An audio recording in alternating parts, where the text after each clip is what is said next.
Justru dengan itulah dia dekat dengan Allah SWT. Berapa kali kita datang ke majlis zikir, majlis solawat dengan berharap dekat dengan Allah, tapi tak dekat. Marilah kita dekat dengan Allah, enggak dekat. Tapi saat hati kita hancur karena dihina orang, dicaci maki orang, di situ dekat, lebih dekat daripada waktu kita di majlis zikir. Tapi jangan gara-gara ini antum minta bala. Menarik memang mengkaji masalah hati.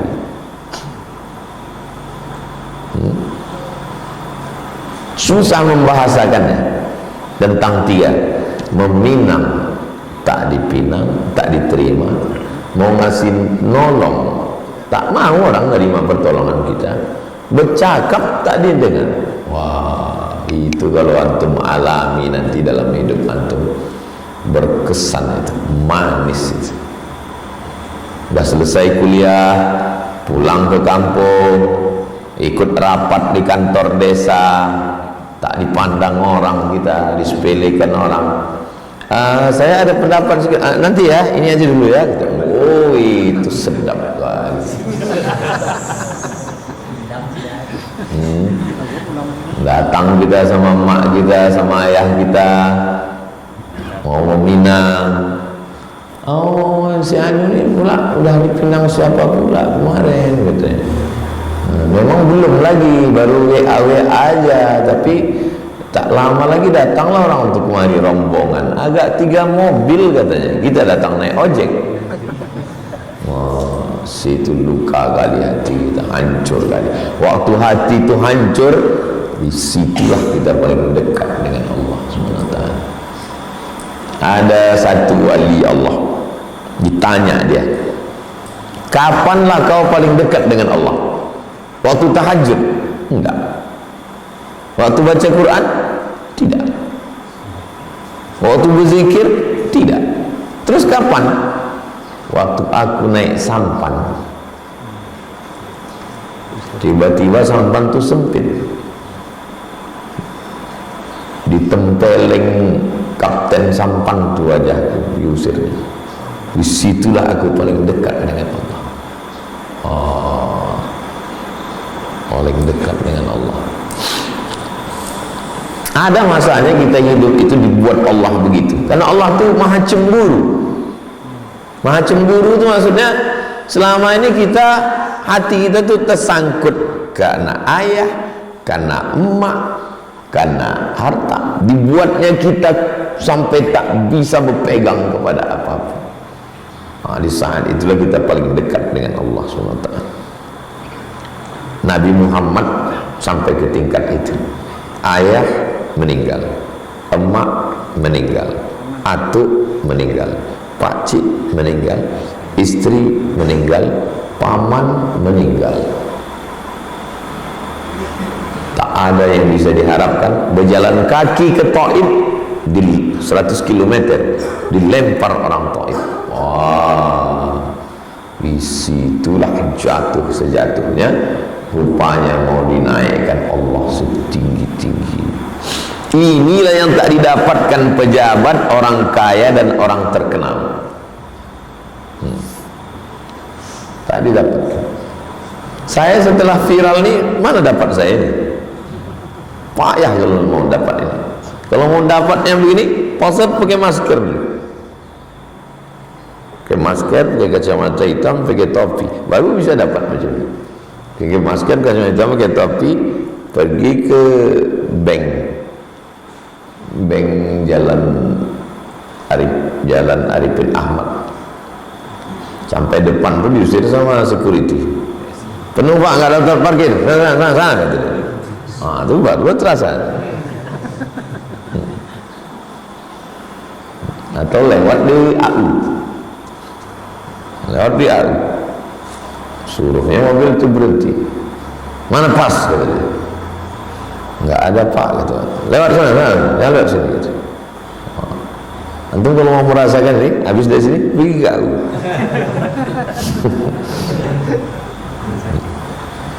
Pernah tak dihina orang? Muttafaqun alaih. disepakati atasnya. Qauluhu hairiyun, makna hairiyun bi fathil ha, ha-nya baris ha, kasrir ra, ra-nya baris bawah, hairi, tasdidil ya, tasdid, haqiqah, haqiqat, benar. Wa qauluhu syafa'a, syafa'a pertolongan bi fathil fa, bi fathil fa, baris bawah, baris atas, fathah, syafa'a bi fathil fa, bukan syafi'a, syafa'a.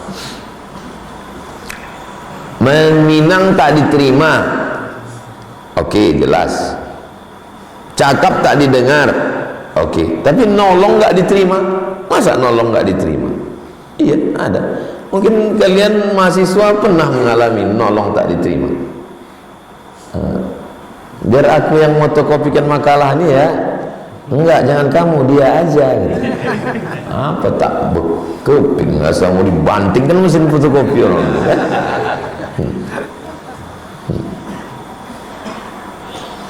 Ada di situ. Bilang dia aja gitu ya. Ada santet, santet dia langsung.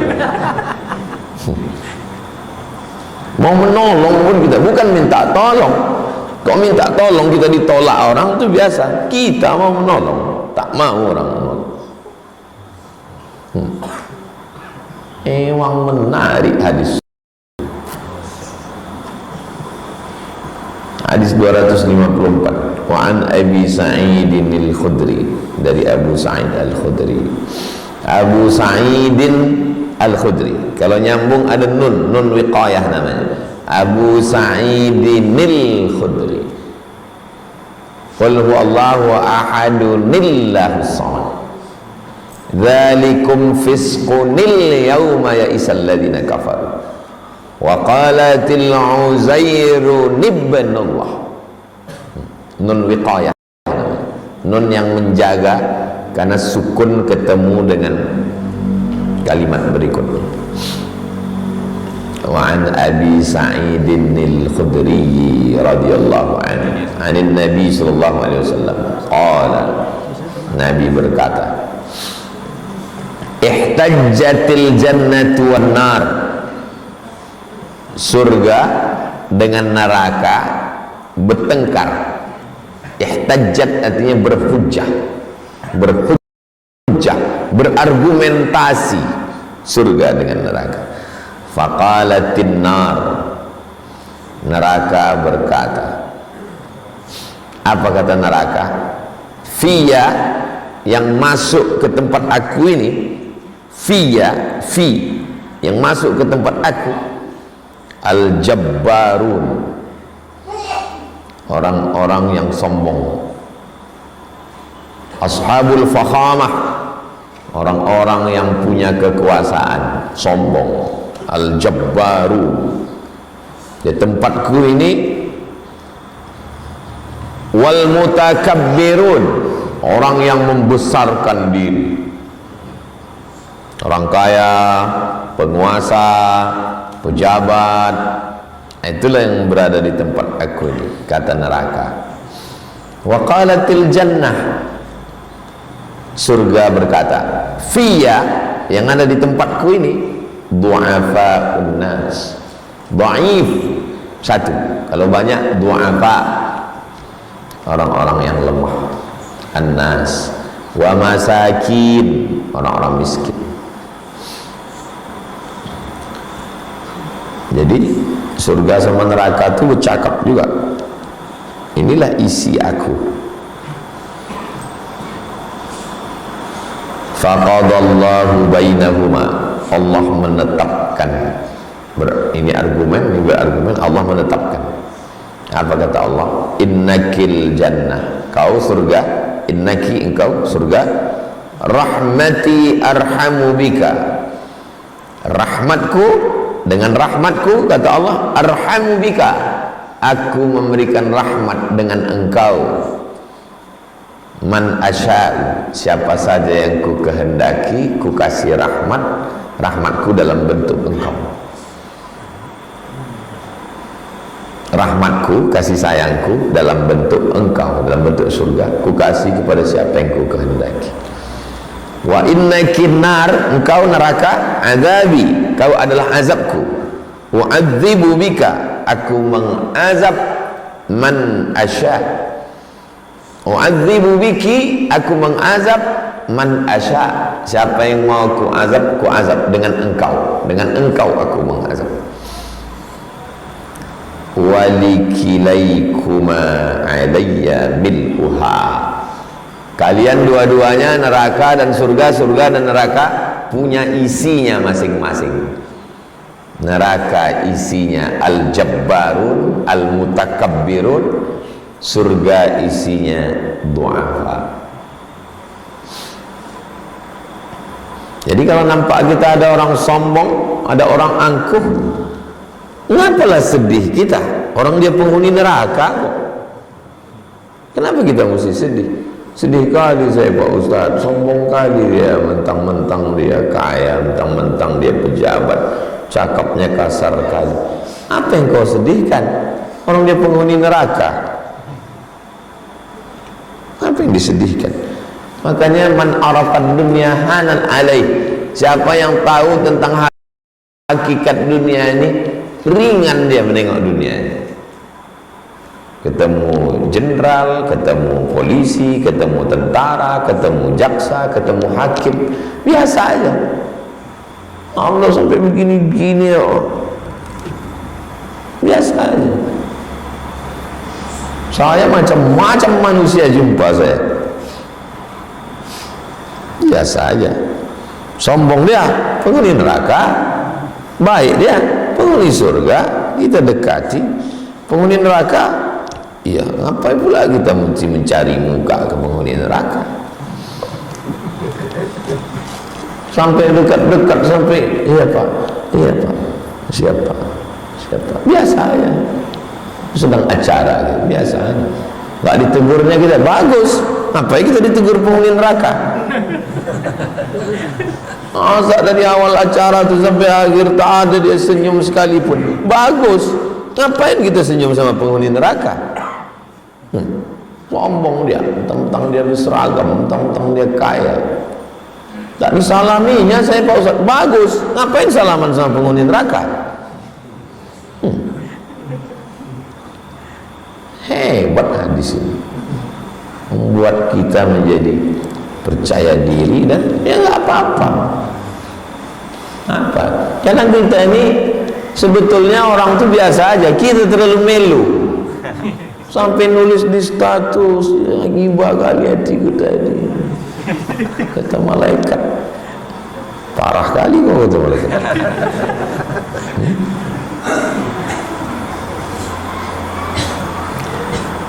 Ada sepupu saya, dia suka kali ngeprank orang. Dia pejabat, tapi kalau dia pergi ke rumah orang ke apa, dipakainya sendal jepit, dia apanya, datang dia ke kantor orang.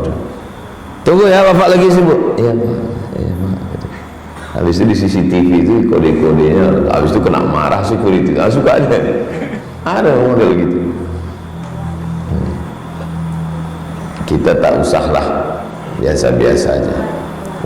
Walikilaikuma alayya mil'uha.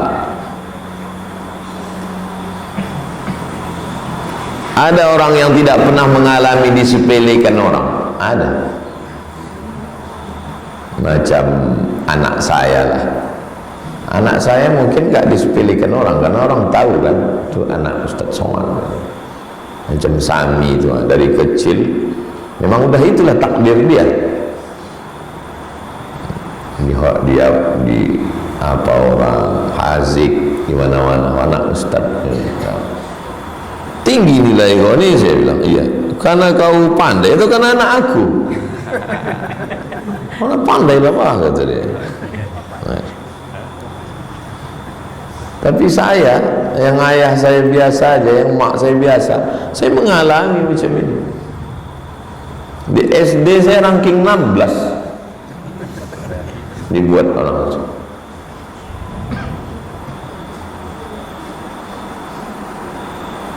Yang ranking 1 itu sampai sekarang nggak mau jumpa saya. Reuni beberapa kali tak datang. Di Aliyah heran saya, kok aku ranking 2 ya? Rupanya ayahnya tokoh masyarakat.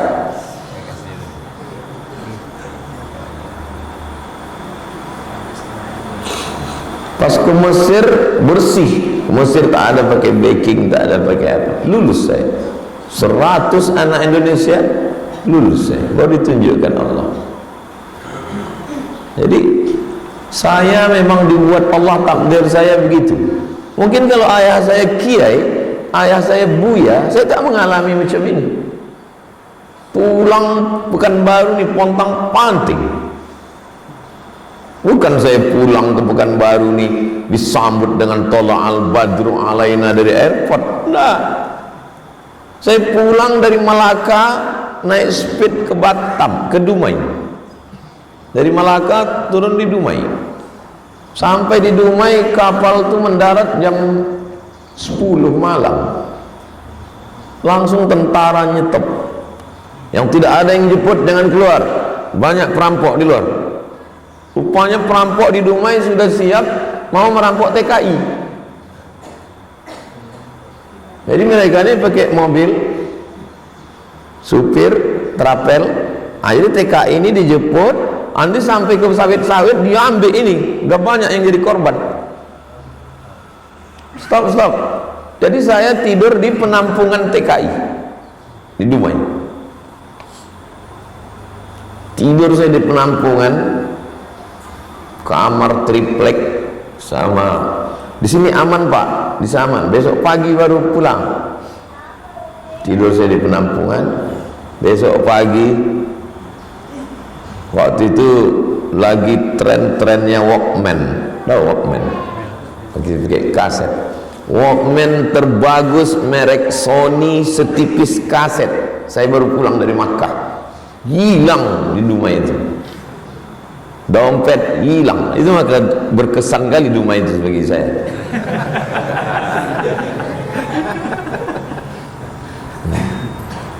Pulang saya naik dari Dumai ke kampung, pulang naik trapel L300. Kan saya disambut dengan rebana tola'al badru alaina.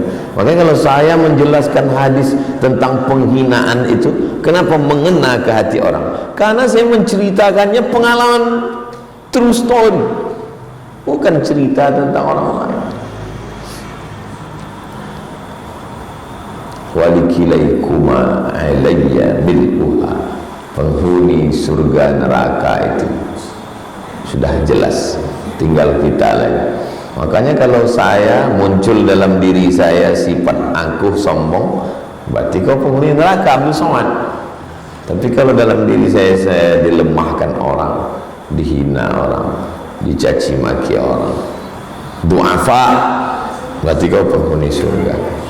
Ini dekat-dekat pilkada ini saya merasa penghuni surga ini sekarang. Diejek orang, caci maki orang, dihina orang.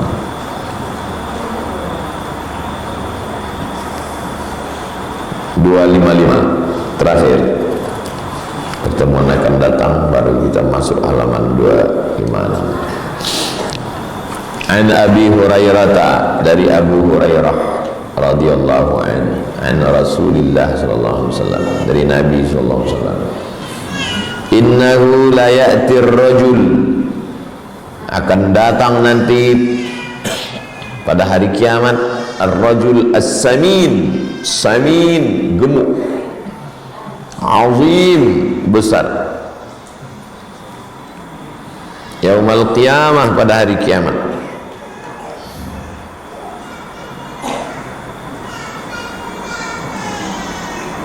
La yazinu indallah, timbangan dia di sisi Allah janaha ba'udah, tak sampai seberat sayap nyamuk. Bukan 2 sayap, 1 sayap nyamuk. Ada orang gemuk, samin, azim, tegap, besar, Gemuk tegap besar ni apa maksudnya? Orang-orang kaya, pejabat-pejabat, orang-orang sombong angkuh. Orang yang sombong, membusungkan dada. Tapi nanti pada hari kiamat di sisi Allah tak sampai setengah sayapnya.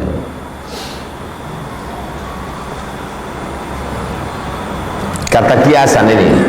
Nah, jadi yang badannya gemuk, besarnya tersinggung. Ini maksudnya orang yang merasa diri besar, hebat, sombong, angkuh. Begitu juga nanti kalau kalian nikah, istri kalian mengadu, berat badanku bertambah sekarang bang, saya bilang, nanti di akhirat kau tak sampai setengah sayapnya. La yazinu indallah janaha ba'udah. Bukan jinahain, bukan dua sayap, tak sampai satu sayap, tak ada apa-apa. Makanya kalau nampak kita ada orang sombong berjalan begini, mungkin kan turun dari mobil mewah begini. Saya sedang makan di Pak Ndut Sudirman, akan saya balik ceramah, makan sendiri, turun orang pakai mobil mewah, langsung meja saya itu pindah, saya susun orang tu meja. Saya suka makan di luar, di dekat yang tak beratap itu, langsung turun apanya itu, protokol pengawal tu susun, pindah.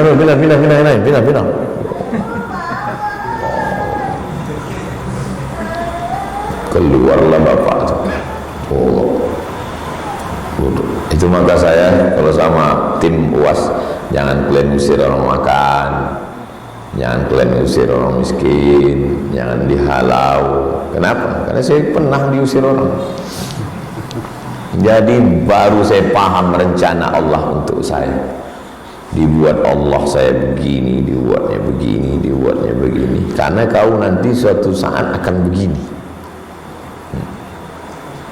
Kau dihinakan, kau dijatuhkan, kau begini, karena suatu saat nanti kau akan jadi. Jangan kau macam dia. Rencana Allah Subhanahu wa ta'ala. Saya pun juga lupa, hari berganti, musim berubah, udah tak ingat lagi cerita itu. Baru-baru pulang lah 2010, 2000, orang tak kenal saya. Habis itu saya diundang ke Sialang Bungkuk, tausiah. Nampak saya lah orang yang mengusir saya di Pak Ndut itu, duduk di lantai semen tak beralas. Pas masuk pertama ke Sialang Bungkuk, diam. Saya waktu itu dikawal sama orang pengawal itu kan, orang kiri mau ngasih tausiah di masjid LP Sialang Bungkuk. Pas lewat tuh nampak saya lah, dia duduk di lantai semen.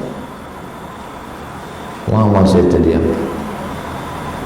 Kan kalau mau buat video pendek di film kan 3 menit, bagus kan. Cari yang agak mirip macam saya, kurus, makan di depan panduk ini, terus cari siapa, antum cocok. Keluar dari mobil. Nanti saya pinjamkan Fortuner. Keluar antum dari situ gini. Cocok jadi pengawal, usir. Pinggir. Udah itu baru antum buat apa ya? 10 years later, 10 tahun berikutnya, baru siapa yang cocok jadi ustaz yang kurus. Nah, ada pula kalian yang kurus macam buat nanti dalam acara menyambut tahun baru hijrah, lomba film pendek. Kajian di Riyadhus Shalihin buat lomba film pendek hanya 3 menit. bagus, film-film pendek yang berkesan, yang kira-kira habis nonton itu orang, karena kalau hadis ini dibacakan, tapi kalau dengan video pendek menyentuh. Siap panitia dalam rangka ulang tahun kajian Riyadhus Shalihin, lomba film pendek. Salah satu idenya itu dari saya tadi. Lokasi syuting Pak Andun dengan LP. Saya yang menguruskan izinnya nanti untuk buat di LP. Dikawal dari pintu LP itu, antum mau tausiah, tiba-tiba duduklah, antum duduk. Pendek aja filmnya, tak ada dialog, tak ada pakai dialog. The best. Kita upload nanti di Instagram. Berdakwah dengan film zaman sekarang itu lebih menyentuh. Sumbernya, inspirasinya dari hadis.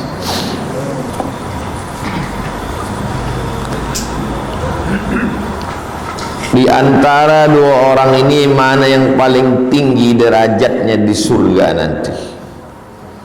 Orang kaya bersyukur dan banyak bersedekah, dengan orang miskin bersabar dan banyak berzikir.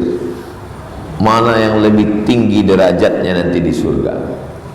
Yang paling tinggi derajatnya yang paling ikhlas. Kaya, bangun masjid, sedekah, kita nengok dalilnya. Man bana masjidan banallah mithlahu baitan fil jannah. Siapa yang membangun masjid punya istana di surga, punya istana di surga. Kasihnya anak yatim. Ana wa kafilul yatim kahataini fil jannah, dekat dengan Nabi di surga. Dekat di surga. At-tajirus saduqul amin, pedagang kaya, ma'an nabiyyin, dia akan bersama nabi-nabi, wasiddiqin, wasyuhada, wassalihin, masuk surga. Yang miskin tadi bersabar, innama yuwaffas sabiruna ajrahum bighairi hisab, masuk surga juga. Mana yang paling tinggi derajatnya? Yang ikhlas di antara kedua. Kalau kaya ini ikhlas, dia lebih tinggi. Kalau yang miskin ini lebih ikhlas, dia lebih tinggi.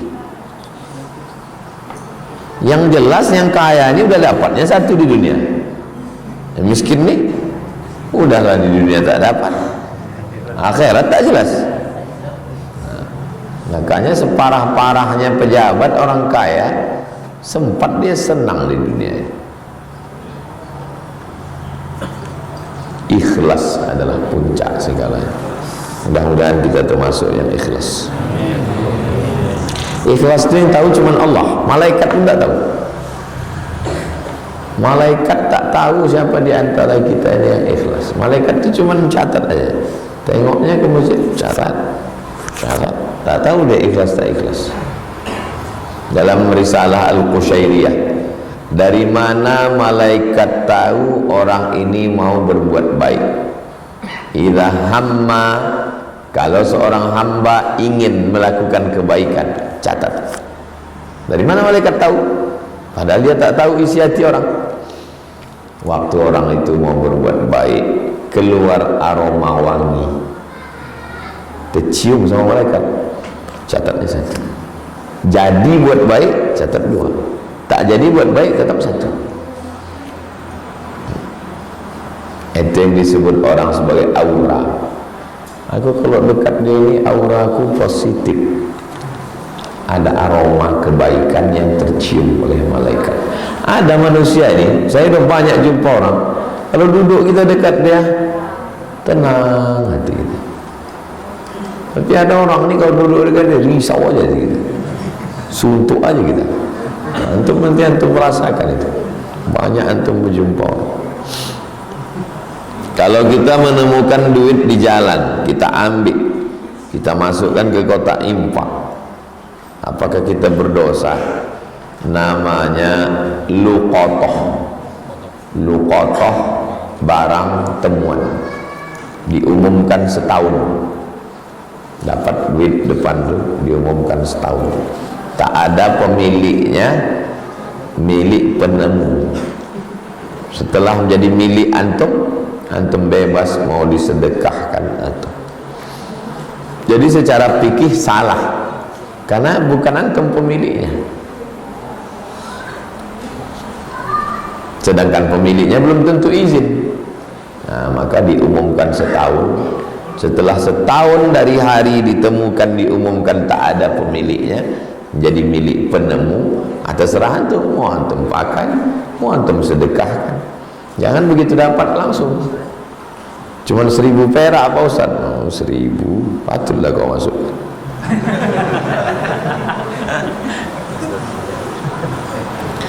Apa ada dalil tentang qabliyah maghrib? Ada masjid dekat airport, namanya Masjid Al-Jihad. Jamaahnya hampir berjihad gara-gara qabliyah maghrib.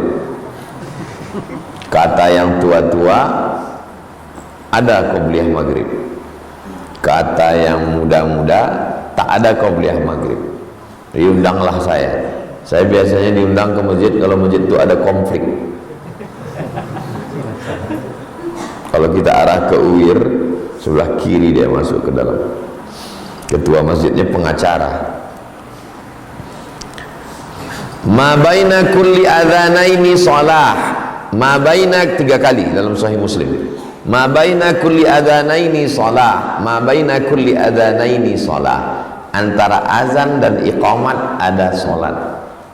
Antara azan dan iqamat ada salat. Antara azan dan iqamat ada salat. 3 kali. Salat maghrib itu ada tak azannya? Ada. Ada tak iqamatnya? Ada. Berarti ada qabliyah. Tapi di ujung hadis, liman sya'a, bagi siapa yang mau. Kenapa 3 kali? Maksudnya qabliyah maghrib, qabliyah asar, qabliyah isya. 3.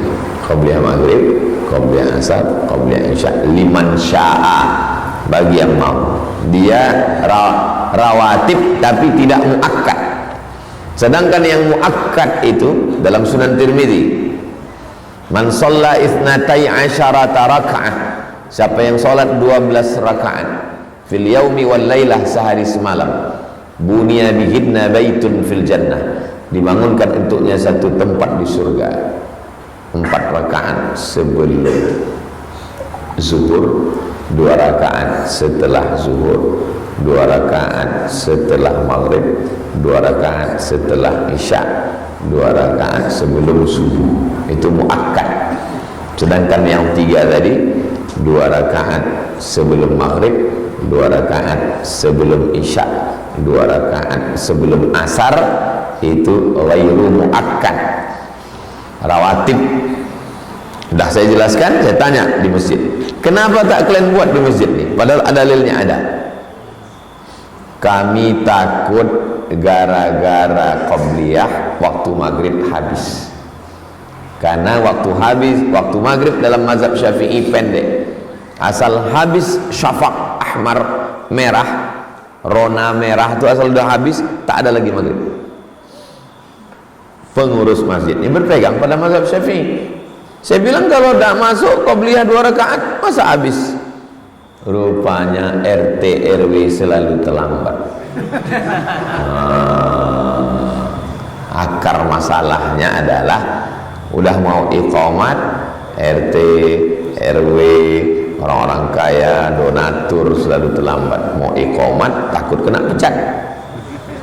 Maka win-win solution, jalan tengah, tempel di dinding. Maghrib 5 menit dari azan langsung iqamat, selesai. Sejak itu saya tak diundang lagi di masjid. Berarti tak ada masalah lagi. Kalau ada masalah baru diundang.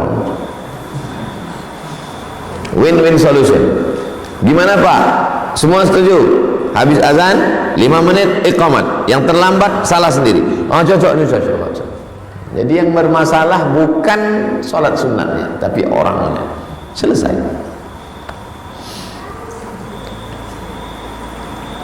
Qabliyah Jumat.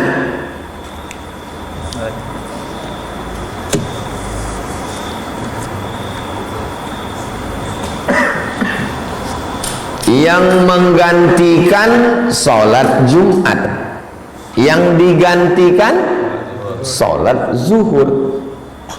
Sholat zuhur ini ada tak qabliyahnya? Ada. Kalau yang digantikan ada qabliyahnya, maka yang menggantikan pun ada qabliyah. Dalam mazhab Syafi'i. Kenapa mazhab Hambali mengatakan tidak ada qabliyah Jumat? Karena dalam mazhab Hambali sholat Jumat bukan pengganti zuhur, tapi sholat Jumat adalah ibadatun mustaqillah. Dia ibadah tersendiri pada hari Jumat. Ini berefek kepada qabliyah dan berefek kepada jamak qasar. Kita sampai di Jakarta hari Jumat, habis sholat Jumat, bolehkah sholat Jumat itu dijamak takdim dengan asar, jamak qasar? Hambali tak boleh. Kenapa tak boleh? Karena Jumat tidak bisa dijamak dengan asar, karena Jumat ibadah tersendiri. Dalam mazhab Syafi'i boleh. Kenapa? Karena Jumat pengganti zuhur. Kalau yang digantikan bisa jamak qasar, maka yang menggantikan pun juga bisa jamak qasar. Jelas? Itu hujahnya. Hujah mazhab Hambali. Kenapa kata dia Jumat itu tidak ada qabliyah? Kata dia Nabi di kamar. Nabi di kamar. Setelah masuk waktu, datang Bilal mengetuk pintu kamar. Ya Rasulullah, sudah masuk waktu. Lalu Nabi naik ke atas mimbar. Assalamualaikum warahmatullahi wabarakatuh. Baru azan. Allahu Akbar, Allahu Akbar. Kan? Tak ada qabliyah kan? Argumen mazhab Hambali.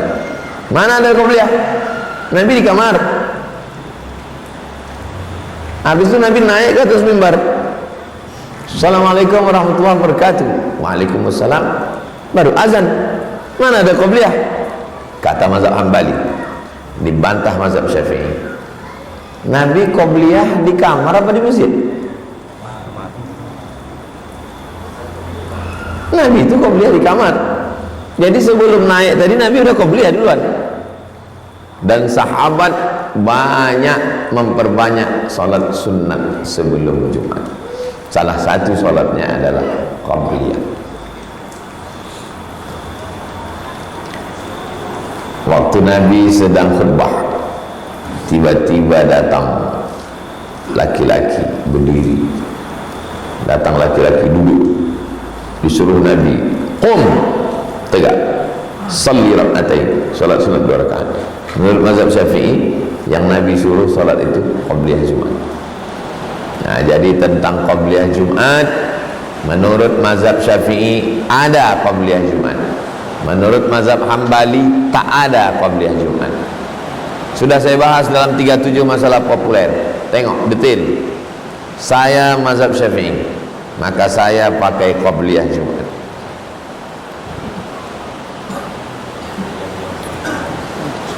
Saya tak pernah mondok.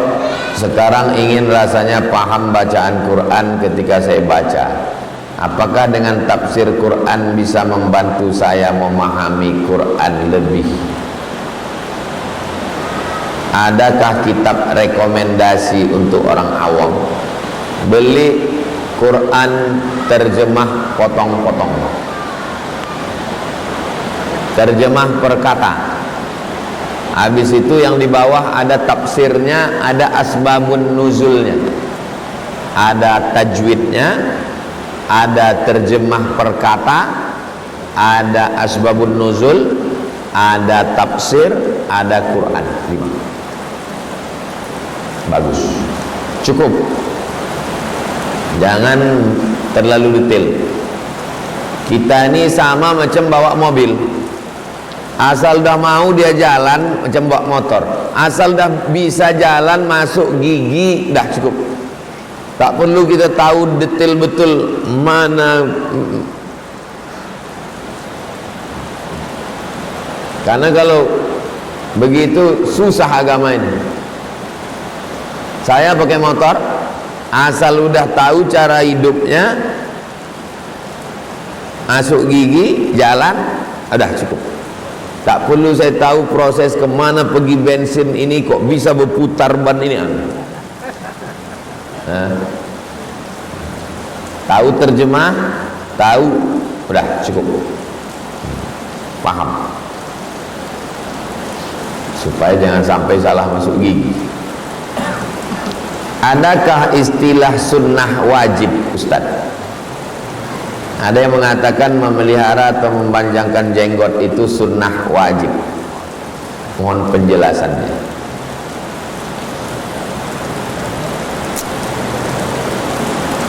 Sunnah menurut fikih. Sunnah menurut fikih dikerjakan berpahala, tidak dikerjakan tidak apa-apa. Oke? Jelas?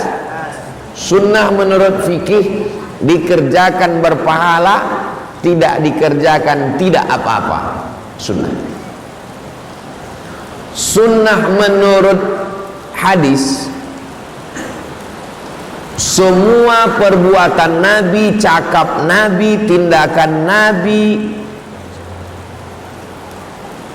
ma'udhifa ila Nabi SAW min qawlin aw fi'lin aw taqririn aw sifati khalqiyatin wa khuluqiyatin, semua ucapan Nabi, perbuatan Nabi, ketetapan Nabi, sifat Nabi, maka itu adalah sunnah. Sunnah menurut ilmu hadis. Sunnah menurut usul fikih, semua ucapan Nabi, perbuatan Nabi yang bisa dijadikan sebagai dalil hukum. 3. Saya ulang balik. Sunnah menurut fikih dikerjakan berpahala, ditinggalkan tidak apa-apa. Fikih. Sunnah menurut ilmu hadis, ucapan Nabi, perbuatan Nabi, ketetapan Nabi, fisik Nabi, bawaan Nabi, semuanya adalah sunnah.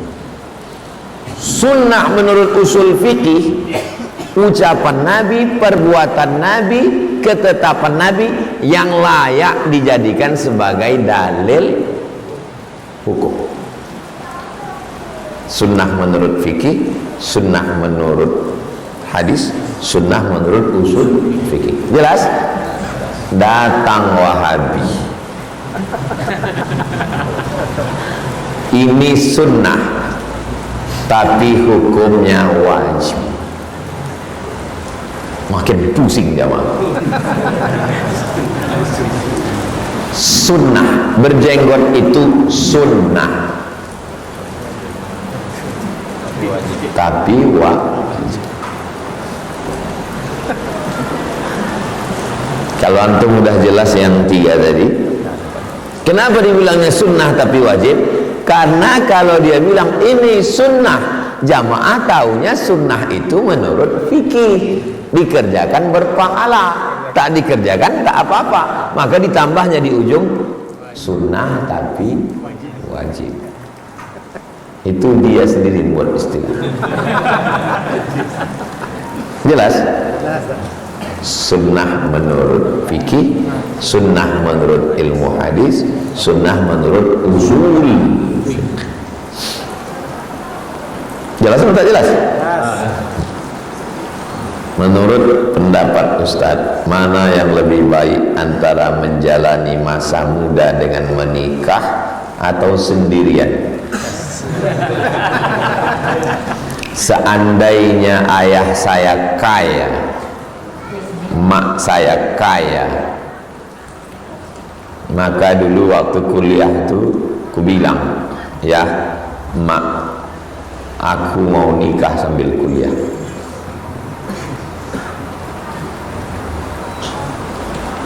Lebih terjaga mata, lebih terjaga hati, lebih terjaga pikiran, lebih terjaga.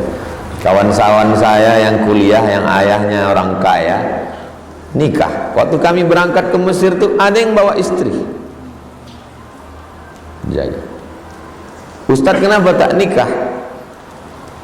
Orang tua saya tak mampu untuk membiayai saya kuliah sambil punya istri.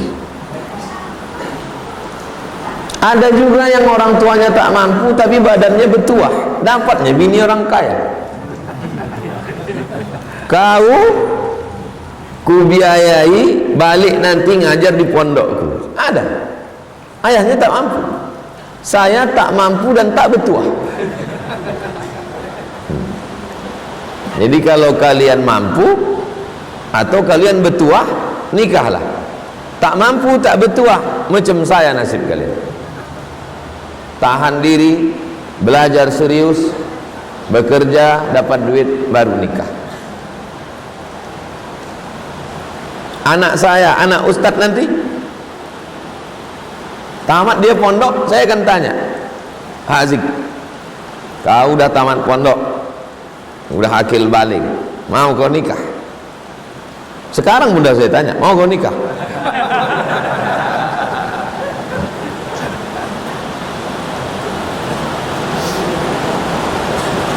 Di kampung kami ketika pembagian zakat fitrah, di antara yang diberikan itu petugas penyelenggara jenazah. Apakah itu sudah tepat, Ustaz? Masuk ke golongan mana penyelenggara jenazah itu? Kalau penyelenggara jenazah itu punya pekerjaan tapi gajinya tak mencukupi kebutuhan, dia masuk miskin, dapat dia dari miskin. Kalau penyelenggara itu tak ada income sama sekali, dia masuk fakir.